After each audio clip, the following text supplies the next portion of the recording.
Hi കൂട്ടുകാരെ, ഇന്ന് നമുക്കൊരു ചെമ്മീൻ റെസിപ്പി കാണാണ്ടല്ലോ. നല്ല ചെമ്മീൻ അച്ചാറാണ്, എല്ലാവരും ഉണ്ടാക്കി നോക്കണം കേട്ടോ.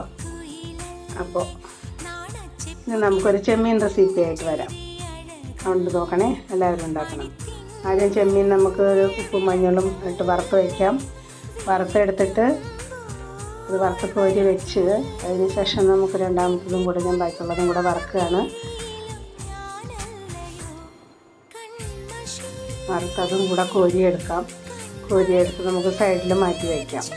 മാറ്റി വെച്ചിട്ട് പിന്നെ വെളുത്തുള്ളി, ഇഞ്ചി, പച്ചമുളക് ഇതെല്ലാം കൂടി ഇട്ടിട്ട് വഴറ്റാം. കടുക് ഇടാൻ മറന്നുപോയി, കടുക് എടുത്ത് നമുക്ക് വറുത്തിട്ടിട്ട് ഇടണം, ലാസ്റ്റ് ഇട്ടേക്കാം. അപ്പോൾ നല്ല ടേസ്റ്റ് ആയിരിക്കും. പിന്നെ ഞാൻ തീ ഓഫാക്കിയതിന് ശേഷമാണ് ഞാൻ മുളക് പൊടിയും മഞ്ഞൾപ്പൊടിയൊക്കെ ഇട്ടത്. പിന്നെ കായപ്പൊടി ഇട്ടിട്ടുണ്ടായിരുന്നു. ചൂടുവെള്ളം ഒഴിച്ച് തിളപ്പിച്ചു.